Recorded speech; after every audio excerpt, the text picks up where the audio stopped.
बोल रहा है, वो शरीर को लेकर बोल रहा है। तब उसकी चित्त कला अज्ञान उसको फुरा, फिर जो मन के अंदर इच्छाएं हो गई, वासनाएं हो गई, वो फूलने लग गई, उसको देह का संबंध हुआ, अपने आप को दुखी सुखी मानने लगा। उसी का नाम जीव है। अब जीव कौन हुआ? जो मैं मेरा कर रहे है ना, देह को अपना मानी बैठा है। वह जीव न सूक्ष्म है न स्थूल है, न शून्य है न अशून्य है, न थोड़ा है न बहुत है, केवल शुद्ध आत्म तत्व मात्र है। अब जो जीव है, जिसका हमने नाम रखा जीव, कैसे दिखाएं कि यो जीव है? दिखा सकते हो? दिखा नहीं सकते। अगर ना वो जीव ही है तो वो जैसे सागर के अंदर बूंद, सागर के अंदर तरंग है, तो वही जल। ठीक है, हमने एक बूंद और तरंग कब रखी? जब उसका आकार देख लिया हमने, तब उसका रखा। कहते हैं वह न अणु है न स्थूल है, अनंत चैतन्य आकाश रूप है। अब उसके चित्त के अंदर अनंत अनंत अनंत सृष्टियां हैं। ये कौन है? जीव है। ये उसी को जीव कहते हैं। स्थूल से स्थूल और सूक्ष्म से सूक्ष्म वही है। स्थूल से स्थूल है ना, बाहर देखो तो बाहर का भी उसको पूरा हो, सारा स्थूलता वाले पदार्थों को चाहिए, सारे उनको ऐशो आराम चाहिए। और सूक्ष्म से सूक्ष्म अंदर कितनी उसकी आकाश रूप सृष्टियां हैं। अनुभव चैतन्य सर्वगत जीव है। अनुभव देखो, ये सारा कुछ जो हम देख रहे हैं और जो हम अनुभव करते हैं, किसकी सत्ता से करते हैं? साक्षी की। कहते हैं अनुभव चैतन्य, वो जो अनुभव करने वाला चेतन है, सर्वगत है, सबके अंदर है वो। और वही अगर वो यही अनुभव, देखो अनुभव भी हम अब कह रहे हैं ना, उस टाइम लग रही है अनुभव, मेरे को तो ये भी चाहिए, मेरे को तो ये भी चाहिए, है ना, उसने मेरे साथ ऐसे किया, उसने मेरे साथ ऐसे किया, तो उस टाइम तो नहीं लगता था, तो उस टाइम वो जीव था। इसमें उसमें वास्तव शब्द कोई भी नहीं है। हम किसी को देखकर कह नहीं सकते कि जीव है या ये ब्रह्म है। और जो कोई शब्द है सो प्रतियोगी से मिलकर हुआ है तो सारे ब्रह्म। हमने ये जीव संज्ञा क्यों दी? मिल गया ना, मिलके दिया ना, प्रतियोगी से मिलकर, है ना। उसके अंदर हमने जब लक्षण देख लिए ये वाले, तो उसको हमने संज्ञा दे दी जीव की। जीव अद्वैत है, वैसे वो कह रहे हैं वो ब्रह्म है, एक दो वाला नहीं है वो। उसका प्रतियोगी फिर कैसे हो? जब है अद्वैत्व। जीव ब्रह्म की अपेक्षा से कहा, उसकी अपेक्षा से कहा, जब सारा है ही वही ब्रह्म, तो कहने की जरूरत क्या है? पर फिर भी कहा हमने, कहा क्यों? कि वो प्रतियोगी से मिलकर कहा। यह जीव का स्वरूप है। अब जीव का स्वरूप क्या बताया? कि वो बहिर्मुख है, इससे मिल जाता है, नहीं तो जीव और ब्रह्म में कोई अंतर नहीं है। वो प्रतियोगी बन जाता है, तभी जाकर वो जीव बनता है। चैतन्य के संयोग से फिर वो जीव हुआ। चैतन्य के संयोग से, चेतन तक हुआ में चेतना, उसके अंदर भी उसका अधिष्ठान चैतन्य आकाश है। आकाश क्यों कह रही हैं? क्योंकि हम दिखा नहीं सकते। दिखा सकते हैं? नहीं दिखा सकते। अधिष्ठान जीव का भी वही है ना, और ज्ञानी का भी वही है। अधिष्ठान तो दोनों का वही है। उसका अधिष्ठान चैतन्य आकाश है, निर्विकल्प चैत्य से रहित शुद्ध चैतन्य परमात्म तत्व है। कहते हैं चैत्य से रहित, मतलब उसके अंदर कोई संकल्प विकल्प नहीं होते, जो अधिष्ठान है उसमें जो संबित फुरी है उसी का नाम जीव है। जहाँ पर संकल्प विकल्प, जहाँ पे एक ठहरा हुआ जल है और जहाँ पर जल हलचल वाला है, जो हलचल वाला है वो जीव है और जो ठहरा हुआ जल है वो ब्रह्म है, वो ज्ञानी है। वह सूक्ष्म से सूक्ष्म है, स्थूल से स्थूल है और सबका बीज है। उसी को विराट कहते हैं, विराट रूप विश्व। अब विराट किसको कहा? साक्षी, जो सबको जान रहा है। उसका शरीर मनोमय है, कहते हैं ना बाहर विराट रूप विश्व। अब उसका शरीर मन से बनाया हमने।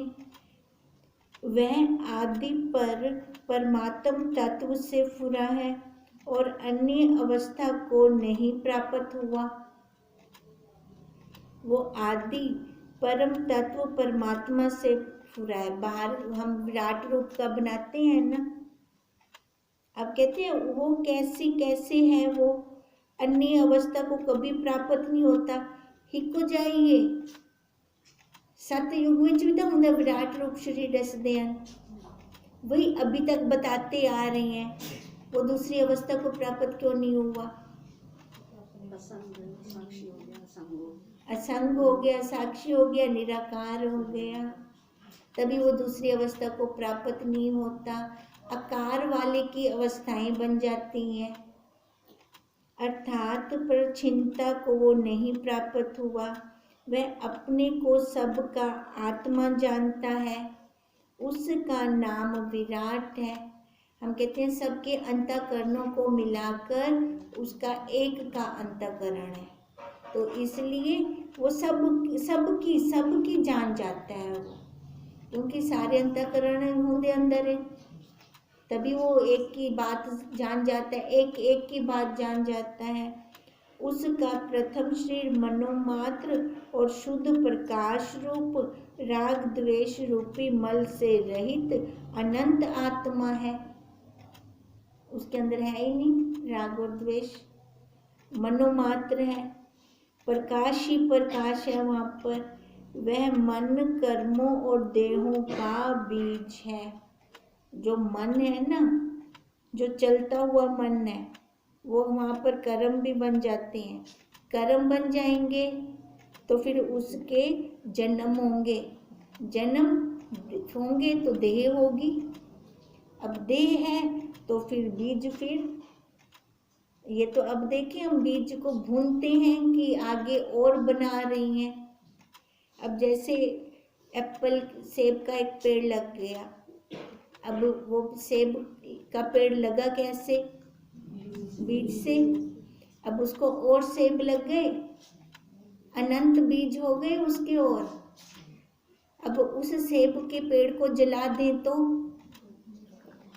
खत्म, फिर आगे कोई भी नहीं सेब निकलेगा वहां से। अब ऐसे ही इसको पहले भून दे, चित्त को भून दे, इच्छाओं को वासनाओं को भून दे। आज तक देखो इन्ना खुआ देता है, इन्ना पुआ देता है, इन्ना सुंघवा देता है, इन्ना स्पर्श करवा देता है, देखो क्या क्या मिले बोला। ऐसे समझा समझा के इसको लेंगे, फिर जाके ये छोड़ता है, नहीं तो ये मुँह खराब है, ये मैं छोड़दा क्या नहीं है बोला। अब जब ये छोड़ेगा तब इसका बीज भूना जाएगा, दोबारा नहीं आएगा फिर। ये कहते हैं ऐसे ही ये क्या है, वह मन कर्मों और देहों का बीज है, सब में व्याप रहा है और सब जीवों का अधिष्ठाता है।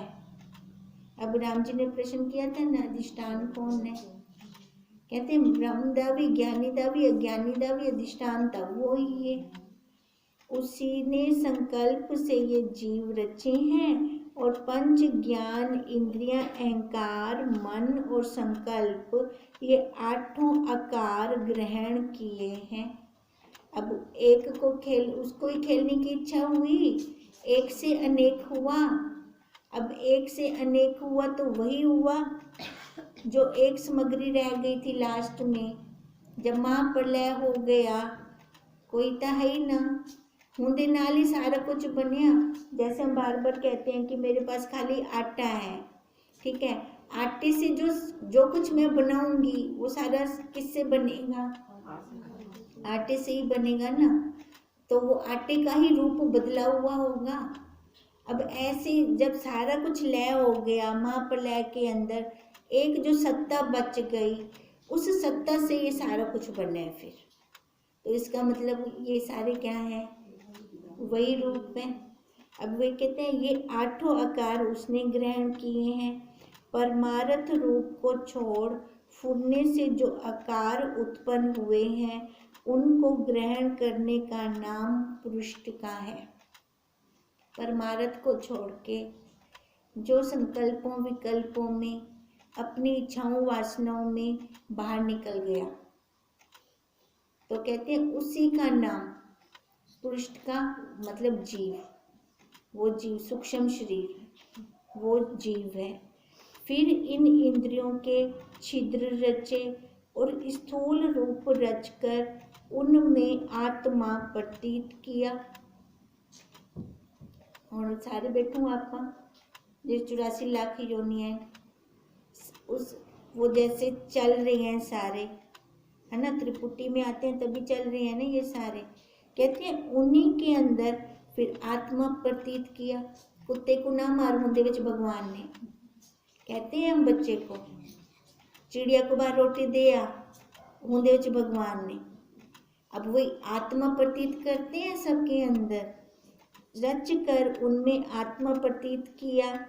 जैसे जीव शयन काल में जागृत शरीर को त्याग कर स्वप्न शरीर अंगीकार करता है, वैसे ही शुद्ध चिन्ह मात्र निर्विकार अद्वैत स्वरूप को त्याग कर उसने वासना मात्र शरीर को अंगीकार किया। जब हमें स्वप्न आता है, शरीर तो होता है ना, शरीर के बिना तो नहीं होते हम, स्वप्न में होते हैं। अब यही बात कह रहे हैं, कहते हैं उसने अपना शुद्ध शरीर को छोड़कर, जो हम हैं वास्तव में ब्रह्म वाले शरीर को छोड़कर, कैसा शरीर अंगीकार किया हुआ है? वासनाओं वाला, इच्छाओं वाला।